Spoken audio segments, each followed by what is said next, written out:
Hey guys, I'm Nick, and on this episode of the Scran Line, I'm going to show you guys how to make s'mores macarons. These have been so highly requested, they've been on my list to make for ages.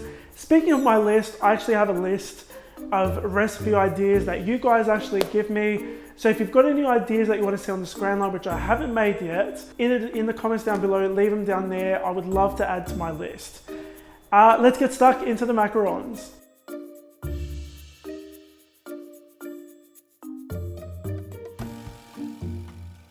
Okay guys, so we're going to start off by popping our almond flour into a large food processor along with your powdered sugar, a little bit of cocoa powder and some cinnamon, and we're going to mix those all together.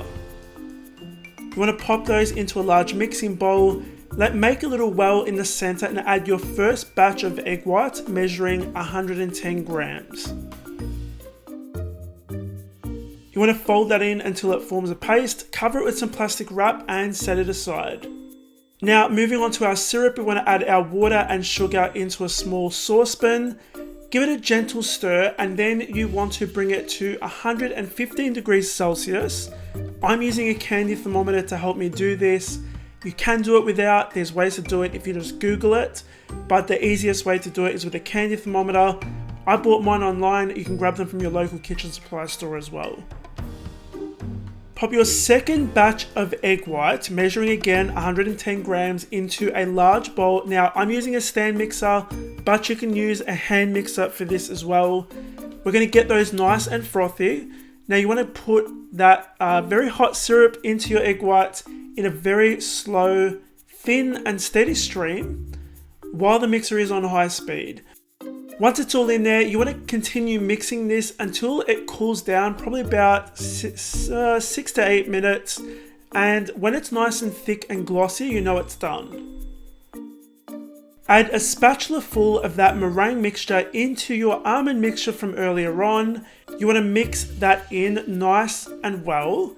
And then you want to add the rest of your meringue, and this is the part where you want to be careful, and it's also the part that most people go wrong. The mixing stage. So I like to mix with a spatula going around the bowl and then through the middle, and that helps deflate your egg mixture so that when you get it thin enough and it runs off the spatula in a kind of like a ribbon, I call it the ribbon stage, then you know it's done. If you keep on going beyond this and it gets super runny, unfortunately there's no going back. We're going to pipe our macarons on our baking tray, probably about 3 centimeters in width. Now, if you have trouble piping macarons and you need a guide, I actually have a free template on my website, thescranline.com. You can download that, put it under your baking paper or baking mat, and that'll help you actually pipe these macarons. Yes, I have a double jointed pinky finger. Now you want to gently tap the tray. Then you're going to sprinkle some very finely crushed graham crackers, and you want to let these dry for about 20 to 30 minutes. If you can touch them and they're not sticky, then you want to pop them in the oven for about 8 minutes on 180 degrees Celsius. Once they've baked, let them cool down completely before you try taking them off. Now let's move on to the marshmallow layer. I almost showed you guys how to make this from scratch, but I thought this is so much easier, just melt marshmallows. So that's what we're going to do. We're going to pop these in the microwave, melt them for about 60 seconds, and then what they're going to do, they're actually going to puff up, which is hilarious to me every time I do this. And then you can see that they're actually melted. So we're going to pop these into a baking tray, which I've just sprayed with a little bit of oil and lined it with some baking paper.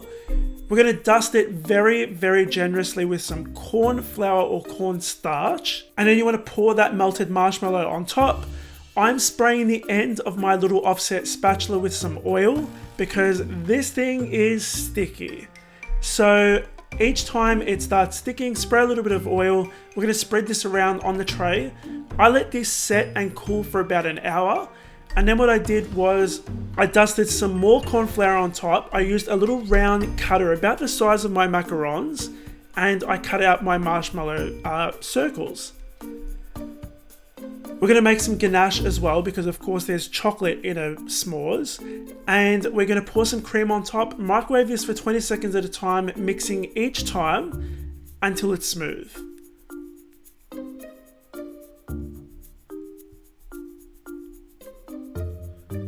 Now we're going to finish our macarons, so you want to add a little dab of that chocolate ganache on one of your macaron shells. You're going to gently press that marshmallow circle on top. Now we are going to use a kitchen torch. I bought this again from a kitchen supply store. You can grab them online as well. They're fairly easy to use and very kind of inexpensive as well, about $20.